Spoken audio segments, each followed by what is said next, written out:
Universitas Airlangga. Ketika fakta berbicara mengenai jumlah sampah yang kian merajalela, untuk apa kita ada? Untuk mengurangi yang bisa menjadi bahaya abadi. Tumpukan sampah ini asli, bukanlah ilustrasi. Lantas, apa yang harus kita lakukan? Pilah dan olah seperti ini. Rumah kompos Universitas Airlangga yang menjadi simbol pengabdian lingkungan kepada dari kita untuk negara. Jika berbicara soal sampah, selalu diperoleh data bahwa ada jutaan ton sampah yang dihasilkan terutama di Indonesia.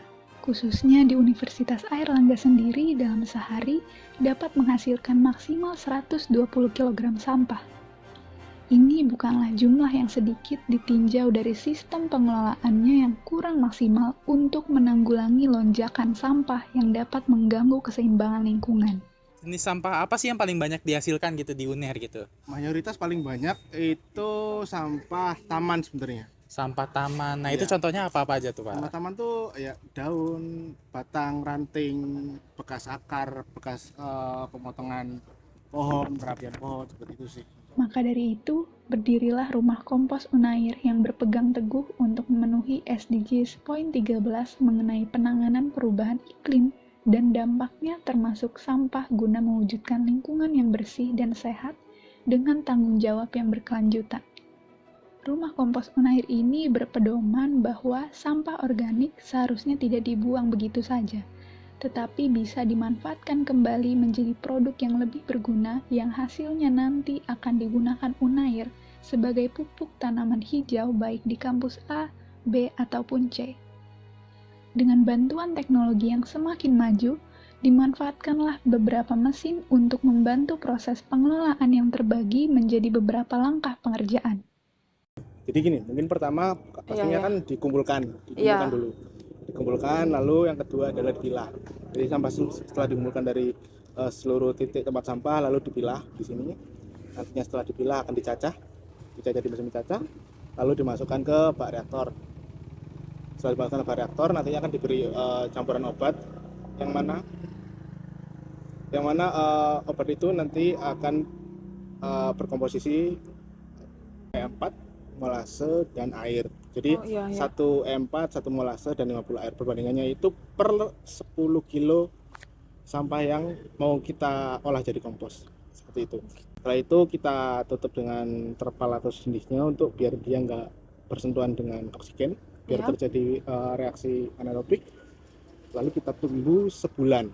Setiap minggunya nanti akan kita buka akan kita lakukan pembalikan. Jadi kita aduk, kita cek kondisinya. Dia tidak boleh terlalu kering, dia tidak boleh terlalu basah, seperti itu. Lalu nanti setelah di 3,5 minggu atau di minggu keempat, nantinya semuanya dibuka, lalu diangin-anginkan untuk menghentikan proses. Dan pupuk kompos warnanya udah seperti warna tanah, untuk dari warna, tekstur, bau, dan lain-lain, baru bisa dipakai. Kalau sampah yang susah diolah jadi kompos, ya kalau kita bicara sampah organik ya batang, Mas. Kayak batang tuh selain dia teksturnya gede, dia butuh waktu reduksi itu sedikit panjang ya. Kalau kita nggak pakai mesin memotong seperti itu. Jadi meskipun pakai mesin memotong pun, dia memotongnya juga cukup makan waktu lebih banyak daripada memotong daun. Menurut saya yang paling sangat ribet dan menjengkelkan adalah waktu pemilahan. Jadi kita masih sangat sering menemui kantong sampah organik tapi masih ada plastik, kaca, dan lain-lain.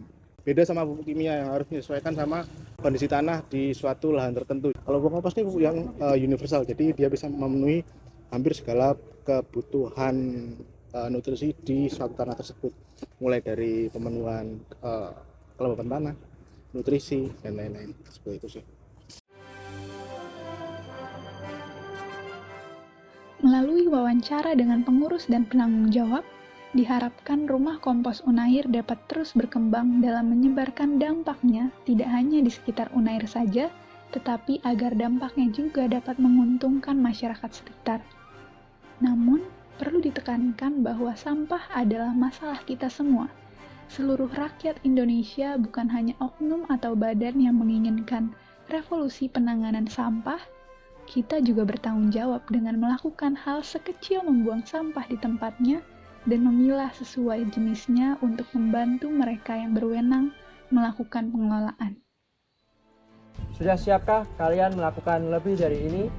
Mari persiapkan diri, ungkapkan ide, terus gali inovasi, untuk mewujudkan lingkungan sehat tanpa sampah sumber polusi. Kami dari kelompok 8 pamit undur diri.